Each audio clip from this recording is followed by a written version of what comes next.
भगवान राम रावण जब युद्ध क्षेत्र में आए तो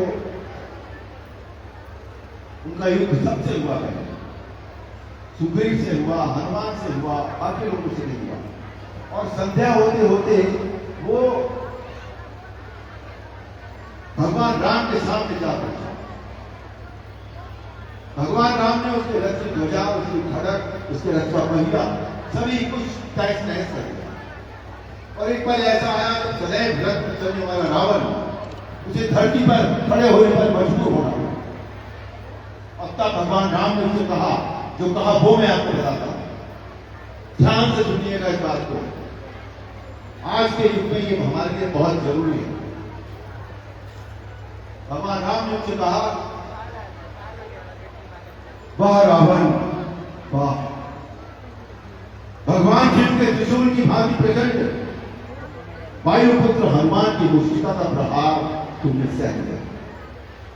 तुम सच में परम शक्तिशाली हो, परंतु कितने दुख की बात है कि तुमने अपनी एक शक्ति अधर्म के कार्य में लगा दी और इस दुर्दशा को रावण। भक्त और ज्ञानी में अंतर होता है। भक्त चाहे मूर्ख हो, परंतु हृदय का सच्चा और मन का सरल होता है। परंतु ज्ञानी तुम जैसा दुष्ट भी हो सकता है, जिसे स्वर्ण अलंका के राज्य घातक पर बैठकर भी जीवन की अपूर्णता का भांडा चुका है। तुम्हारे जीवन में इस समय अशांति, चिंता और तड़प के अतिरिक्त और कुछ भी नहीं है। तेरे जैसे हर दुराचारी को एक समय इस बात का आभास हो जाता है कि उसका अंत समय निकट आ गया है।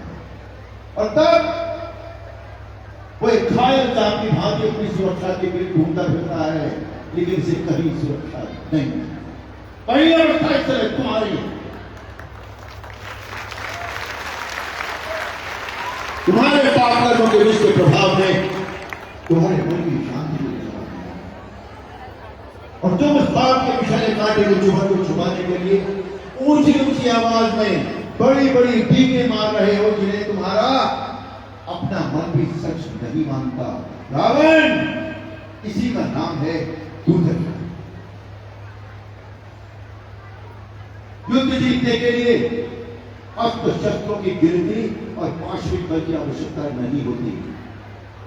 युद्ध जीतने के लिए आवश्यकता होती है धर्म और आध्यात्मिक शक्ति। तुमने एक समय लक्ष्मण से कहा था कि तुम्हारे यहाँ कोई नीति, कोई धर्म नहीं होता। हमारे यहाँ युद्ध का भी एक धर्म होता है।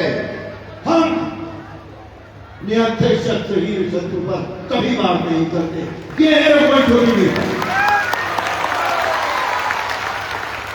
अब जाओ, कल फिर शस्त्र लेकर रावण चले गए। अगले दिन फिर आए शस्त्र लेकर, और जो हुआ वो वही था जिसके लिए भगवान श्री राम ने अवतार लिया। अनीति पर नीति की विजय हुई।